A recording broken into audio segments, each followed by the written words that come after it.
사랑하는 두란노 성경교실 시청자 여러분, 한 주간도 평안하셨습니까? 저는 송파구 잠실 석촌호수 앞에 있는 강남중앙교회를 섬기는 장찬영 목사입니다. 오늘도 여러분과 함께 에베소 말씀 8번째 말씀을 이어가도록 하겠습니다. 에베소서 말씀에 우리가 4장 전반절을 지난 주간에 말씀을 나눴는데요, 오늘은 이제 남은 4장의 후반절 말씀을 같이 나누도록 하겠습니다. 여러분, 4장의 처음 시작이 어떻게 됐죠? 바로 나의 정체성은 무엇인가? 그래서 부르심에 합당하게 사십시오 라는 말씀이었습니다. 그러기 위해서는 성령의 하나 되시게 하신 것을 힘써 지켜라. 지킨다는 것은 뺏는 자가 있다는 말을 전제하고 있습니다. 그러므로 너희는 마귀가 어떠한지를 아는 것입니다. 내가 하나님의 자녀인 것을 아는 사람은 하나님이 어떠한 분인지를 알고, 동시에 악한 영인 마귀가 어떻게 우리 삶에 들어와 우리의 가정과 우리의 교회와 공동체를 무너뜨리며 이간질하고 디바이드, 나누는지를 디아볼로스란 말씀을 통해서 알았습니다. 자, 이제 이 말씀이 이어져서 계속되고 있습니다. 자, 17절 말씀을 계속 이어서 보겠습니다. 그러므로 내가 이것을 말하며 주 안에서 증거하노니 이제부터 너희는 이방인이 그 마음에 허망한 것을 행함같이 행하지 말라. 첫 번째 단어는 증언하노니라는 것입니다. 여러분이 증언한다는 말은 헬라어로 이 마르티스란 말인데, 이 마르티스가 뭐냐? 죽음을 각오하다 이 뜻이에요. 그래서 이 마르티스에서 나온 영어가 마르터라고 하는 순교자라고 하는 단어가 파생된 것이죠. 즉 이 말씀 뭐냐 하면 그만큼 내가 확신한다. 그리고 내가 그만큼 너희들을 보증한다. 내가 죽음으로 너희에게 이 하나님 말씀을 얘기한다. 그러니까 이 어떠한 죽음도 내가 이 말씀한 것을 갈라놓을 수 없다라는 것을 바울이 얘기합니다. 그래서 두 번째 쓴 단어가 뭐냐? 이제부터 너희는 이방인이 그 마음에 허망한 것으로 행함같이 하지 말라. 이방이란 단어가 나왔습니다. 이게 이 바울의 수사법인데요, 사실 이 말씀을 듣는 사람들은 전에 다 이방인이었습니다. 근데 지금 바울은 뭐라 그러죠? 너희가 지난 시간 너희의 모습을 알지 못하느냐? 너희가 하나님을 떠났을 때, 하나님 몰랐을 때, 이방인이었을 때 어떠했느냐? 근데 지금 너희의 모습이 이방인과 별 다를 바가 없다. 그래서 이제는 너희는 이방인이 그 마음에 허망한 같이 너희가 허망하게 살지 않았냐? 이제는 그렇게 살지 말라라는 말씀을 하고 있습니다. 자, 그렇다면 바울이 말한, 그리고 이 에베소 교회에 있는 성도들이 살았던 이방인의 모습은 어떠할까요? 우리는 이미 하나님의 자녀가 됐기 때문에 이 말씀을 보면은 세상의 사람들, 하나님을 모르는 사람들이 어떠한 가운데 있는지를 알게 됩니다. 자, 그 말씀이 18절입니다. 그들의 총명이 어두워지고 그들 가운데 있는 무지함과 그들의 마음이 굳어짐으로 말미암아 하나님의 생명에서 떠나 있도다. 자, 세 가지를 말씀하고 있습니다. 첫 번째는 총명이 어두워지고, 하나님을 떠난 사람들의 첫 번째 모습이 뭐죠? 하나님의 지혜가 닫히는 것입니다. 아무리 알려고 해도 하나님을 알지 못하기 때문에 하나님의 온전한 지혜를 알지 못합니다. 세상에서 말하는 지혜와 하나님 안에서의 지혜가 다릅니다. 여러분, 세상에도 얼마나 지혜로운 사람이 소위 많이 있습니까? 그야말로 학식이 있는 사람이 얼마나 많이 있습니까? 그러나 하나님을 모르면 그 학식과 그 지혜는 결국 멸망으로 가는 길을 재촉할 뿐입니다. 잠시 잘 사는 것 같지만 그것은 그 잠시, 말 그대로 한순간에 사는 것입니다. 그래서 첫 번째가 총명이 어두워지고, 두 번째가 뭐죠? 무지함. 이 무지함은 하나님을 알지 못함. 그래서 우리가 하나님을 아는 것과 하나님을 믿는 것의 하나가 되어, 그 아는 것이 뭐냐? 바로 기다스코, 그리고 히브리 말로 야다. 바로 이 말은 하나님을 안다는 건 지식적인 것이 아니죠. 그는 바로 하나님과의 인격적인 관계, 하나님이 자녀가, 아버지가, 엄마가 누군지를 알아가는 과정인 거예요.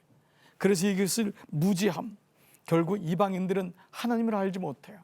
똑똑한 것 같은데, 잘 나가는 것 같은데 아니에요. 하나님을 모르는 무지함이 있다. 그리고 세 번째는 마음이 굳어짐. 이 마음이 굳어짐은 뭐죠? 우리의 마음이 굳어져서 하나님을 받아들이지 못하는 거예요. 감동하지도 못하고 감사하지 못합니다. 참 이런 인생을 사는 분이 적지 않습니다. 그렇게 누가 봐도 풍요롭고 누가 봐도 행복한 것 같은데 아니에요. 그 안에 마음에 굳어짐이 있는 거예요. 자신도 용서가 안 되고 상대방도 용서가 안 되는 마음의 굳어짐을 가지고 있는 자들, 결국 굳어짐으로 말미암아 하나님의 생명에서 떠나 있다. 이 말은 역설적인 거예요. 하나님의 생명에서 떠나 있으면 총명이 어두워지고, 두 번째 무지해지고, 세 번째 마음이 굳어진다. 네, 바로 이 말씀을 지금 바울은 수사법을 동원해서 얘기하는 거예요. 당신이 하나님과 떠나 있느냐? 생명으로부터 떠나 있으면 결국 이렇게 된다. 조화와 생화의 차이는 별거 아닌 것 같죠. 볼 때는 둘 다 순간적으로는 아름답습니다. 때로는요, 조화가 더 아름다워요. 깜짝 놀랄 때가 많아요. 정말 생화 뺨치게 조화를 만들어 놨어요. 그러나 조화는 아무 생명이 없습니다. 벌이 오잖아요. 나비가 오잖아요. 번식을 할 수가 없습니다. 생명이 없는 거예요. 아무리 생화는 겉보기에는 뭐 조화보다 예쁘지 않은 것 같지만 생명이 있는 것은 너무 큰 차이가 있는 거예요. 근데 여기서 하나님의 생명에서 떠나 있도다. 죽었단 말입니다. 죽었다. 자, 우리는 죽음이란 표현, 이 단어를 어떻게 인식하고 있죠? 성경에서는 아버지의 손을 떠난 그 순간을 죽음이라고 합니다. 생명이 떠났도다. 이 죽음이란 단어가 이렇게 차이가 있는 것입니다. 그러면 아버지의 손을 떠난 그 아이가 땅바닥에 떨어져서 의사가 와서 죽었습니다 라고 하는 그 사이를 가리켜서 인생이라고 합니다. 그러므로 살았다고 산 것이 아니라 죽었다고 죽은 것이 아닙니다. 하나님 손에 붙어 있으면 산 것이요, 하나님 손에서 떨어지면 죽은 것입니다. 너희는 가지니 나는 포도나무니, 가지는 나무에 붙어 있으면 사는 거예요. 가지가 아무리 잘났다고 떨어져 있는 순간 생명은 끝나는 거예요. 바로 이 말씀을 바울은 하나님의 생명에서 떠나 있도다. 자, 그리고 그들이 어떤 모습이냐, 19절, 그들이 감각 없는 자가 되어 자신을 방탕에 방임하여 모든 더러운 것을 욕심으로 행하되 오직 너희는 그리스도를 그같이 배우지 아니하였느니라. 자, 첫 번째가 뭐죠? 감각 없는 자가 되는 거예요. 감각 없는 자, 영적으로 감각이 없어요. 구약에서 나오는 문둥병, 한센병이라고 하는 것은 영적인 의미가 있습니다. 이 말은 떨어져 나가는데도 몰라요. 내가 지금 영적 상태가 어떠한지를 몰라요. 네, 이 같은 모습이 바로 우리의 모습인 것을 알 수 있습니다. 그러므로 감각 없는 자가 되지 마라. 그러나 이방인은 감각이 없다. 지금 내 인생의 시간이 몇 시인지, 내가 지금 하나님 앞에서 어떻게 살고 있는지를 모른다는 거예요. 두 번째는 자신을 방탕에 방임하여, 이 방임이란 말은 내버려 둔단 말이에요. 그야말로 무관심한 거예요. 여러분, 이런 말이 있죠. 사랑의 반대말은 미움이 아니라 무관심이다. 나를 미워한다고 생각하지 않습니다. 그냥 나를 방임하는 거예요. 제가 일전의 말씀에서 말씀을 드렸습니다. 영주주의의 반대말, 이 반대말이지만 오늘날의 영주주의처럼 이 시대를 타락시키는 것이 몸 나르시즘입니다. 모든 젊은이들 할 것 없이 모든 사람들이 몸에만 관심이 있는 것입니다. 대한민국 사람들처럼 몸에 관심이 많은 사람이 어디 있습니까? 이렇게 좋은 걸 먹고 이렇게 몸에 좋다고 하고, 그리고 얼굴이 예뻐지고 몸매가 좋아지는 것에 TV만 켤면은 처음부터 마지막까지 광고부터 드라마, 영화가 다 그겁니다. 얼짱, 몸짱. 그런데 그 사람들은 영혼에 관심이 없습니다. 정말 내가 관심 가져야 될 것, 물론 육을 잘 다스리고 건강히 하는 것은 좋은 일입니다. 그러나 그만큼 내 영혼에 관심이 있는가? 이것은 자신을 방탕에 방임하여 내 영혼을 악한 곳에 가는데, 내 영혼이 지금 죽고 있는 건데 무관심하다는 것을 얘기해요. 그리고 더러운 욕심, 이 세상의 탐욕으로 빠져서 만족을 모르고 살아가는 모습을 바울은 지금 계속해서 이방인의 모습이 이와 같다. 여러분도 이전에 이렇게 살지 않았냐? 그러나 이제는 아니지 않느냐라고 말씀합니다. 그래서 이 이방인의 모습을 뭐라고 얘기했냐면 한마디로 바로 옛사람이라고 얘기했습니다. 그래서 오늘 우리가 같이 나누는 성경 공부의 제목이 나는 옛사람인가 새사람인가 라는 것입니다. 자, 그 말씀 21절, 진리가 예수 안에 있는 것 같이 너희가 참으로 그에게서 듣고 또한 그 안에서 가르침을 받았을진데 너희는 유혹의 욕심을 따라 썩어져가는 구습.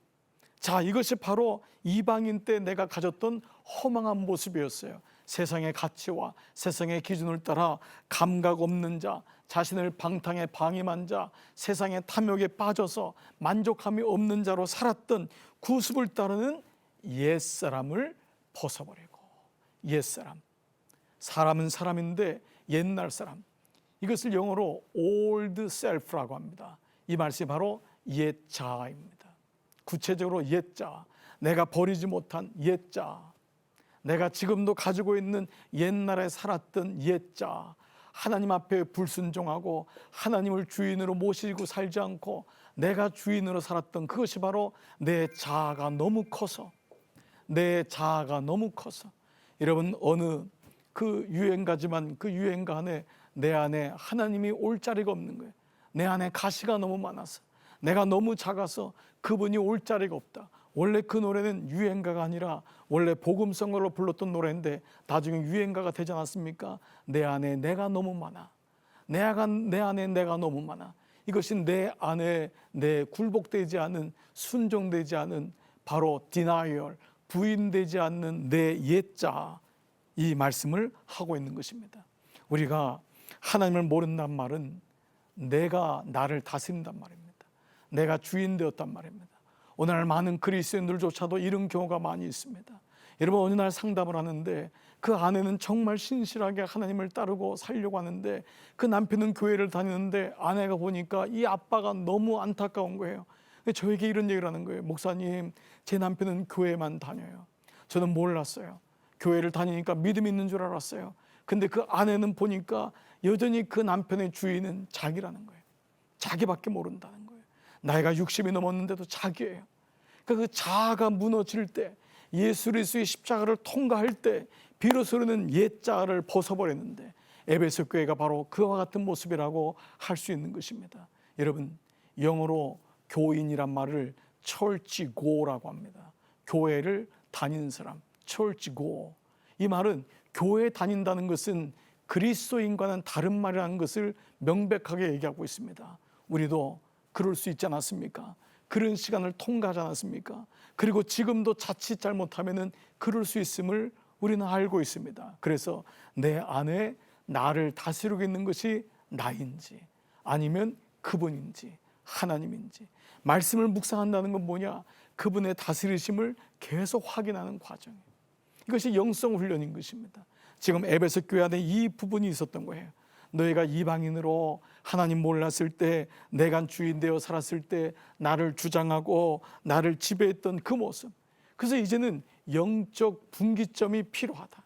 내 인생의 BC, 예수 그리스도의 십자가가, 이 역사도 예수님의 태어나신 것을 영년으로 그 전을 BC, Before Christ, 그리고 그 다음에를 AD, Anno Domini라고 하는 것처럼 내 인생에도 예수님 전, 예수님 만난 후 바로 이 모습이 있어야 함을 얘기하고 있는 것입니다.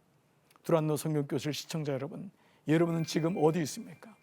예수님 전에 머물러 있습니까? 아니면 예수님 만난 후 내 삶은 옛사람이 아닌 새사람을 향해서 가고 있습니까? 아니 지금 새사람을 입고 그 하나님과의 관계에서 행복한 삶을 살고 있습니까? 자, 이제 이 말씀을 하면서 옛사람을 얘기했잖아요. 그러면 새사람을 얘기하고 있습니다. 23절, 오직 너희의 심령이 새롭게 되어, 오직 방법은 하나예요. 너희의 심령이 새롭게 되어 하나님을 따라 의와 진리의 거룩함으로 지으심을 받은 새 사람을 입으라. 그렇습니다. 옛사람을 벗어버리라는 거예요. 내가 주인 되었을 때 그 좋은 게 아니다. 그게 만족스럽고 잘 사는 게 아니다. 예수님을 내가 믿는다는 건 예수님이 내 주인이 돼서 내가 이제 새 사람을 입어야 되는데 그 방법은 오직 너희의 심령이 새롭게 되어, 이 말씀에 주목하셔야 됩니다.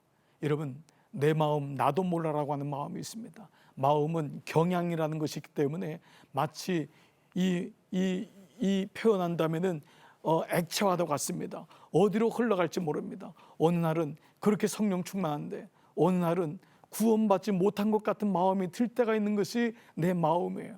네, 정말 내 마음을 나도 모르는 거예요. 그래서 물은 내 마음을 지키라. 그리스도의 마음을 지키는데 마음이 지킬 수 있는 게 아닙니다. 그 마음 안에 있는 하나님의 형상으로 지음받은 DNA, 그것이 바로 하나님의 영으로, 바로 그분의 영으로만이 너희가 새 사람을 입을 수 있다. 이것이 바로 하나님의 영, 성령에 대한 말씀인 것입니다.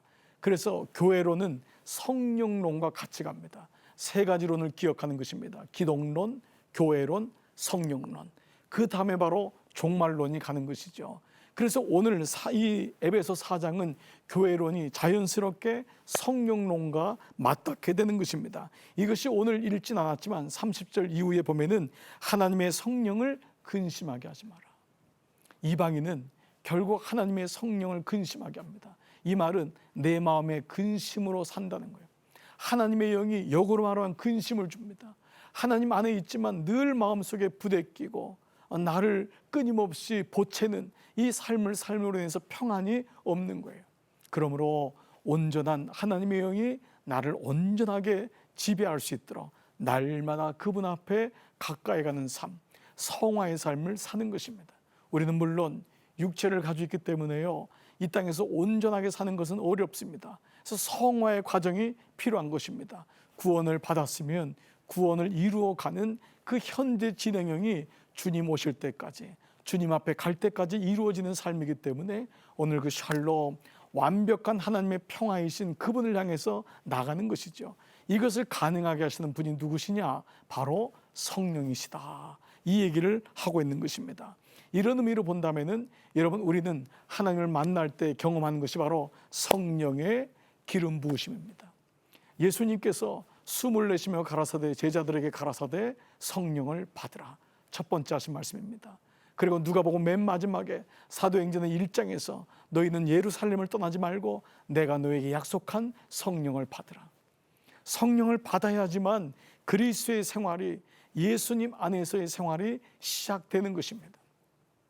성령을 받는 것은 그래서 하나님의 영이 내 안에 회복되는 것입니다.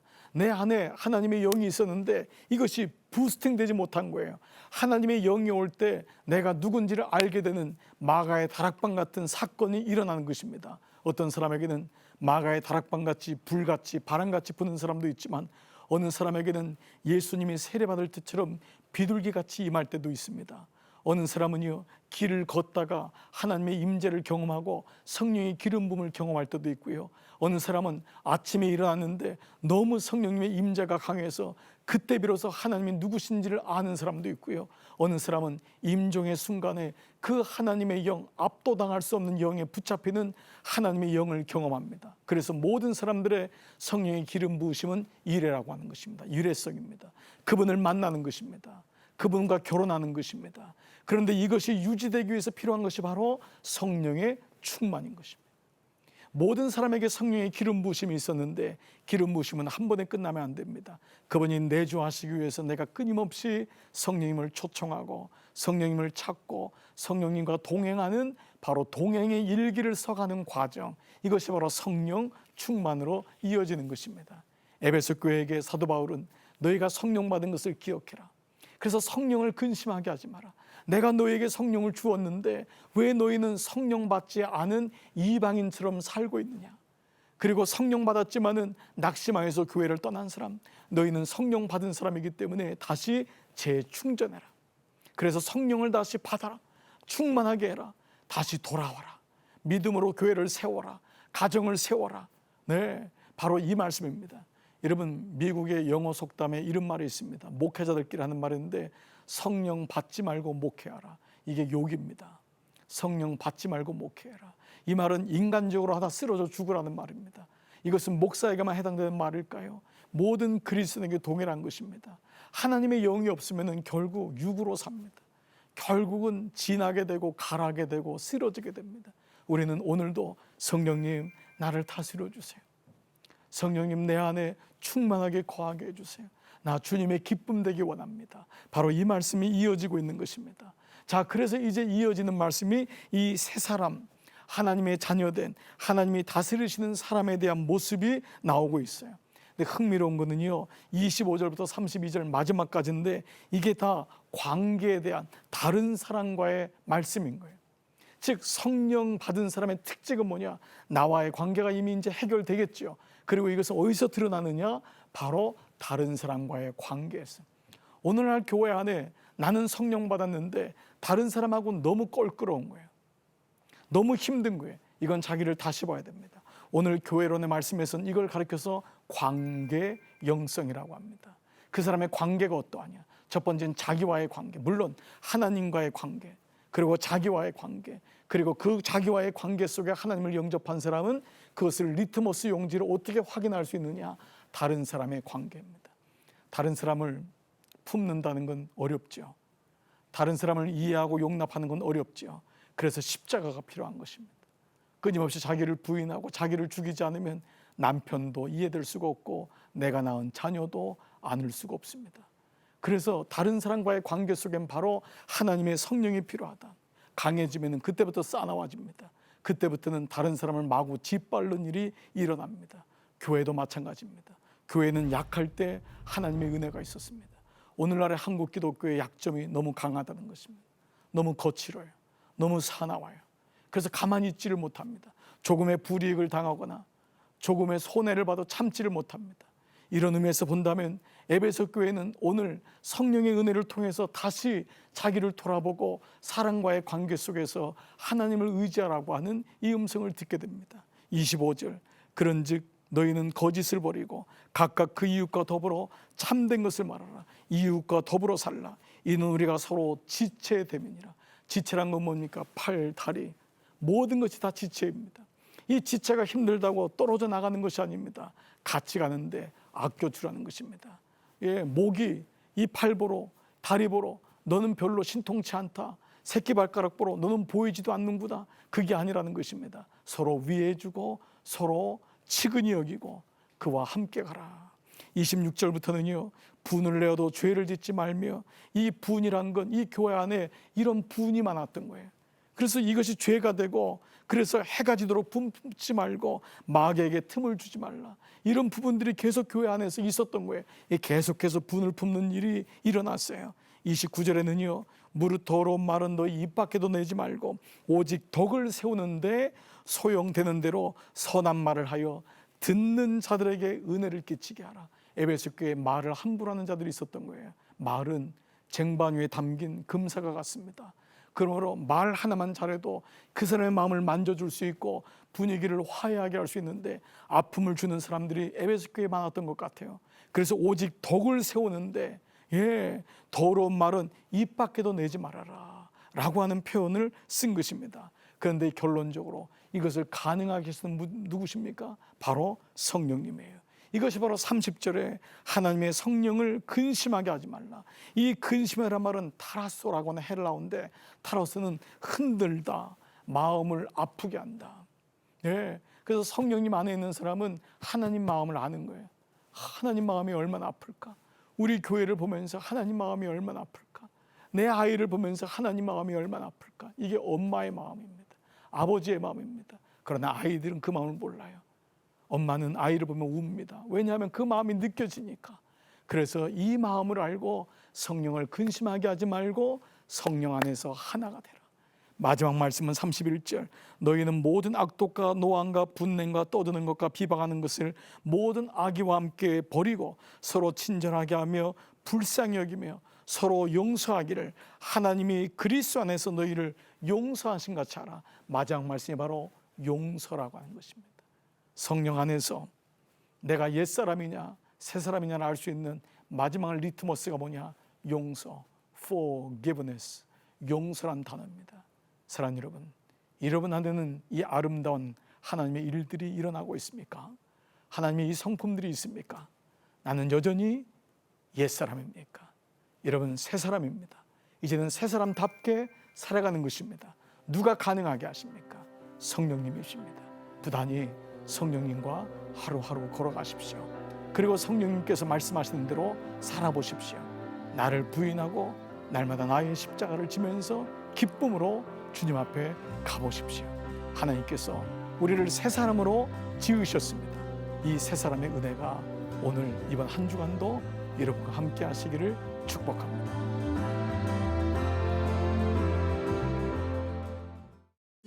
이 프로그램은 CTS 방송가족의 사랑과 후원으로 제작되었습니다. 후원 전화 02-6333-1003번, ARS 060-808-1004번으로 전화 주세요.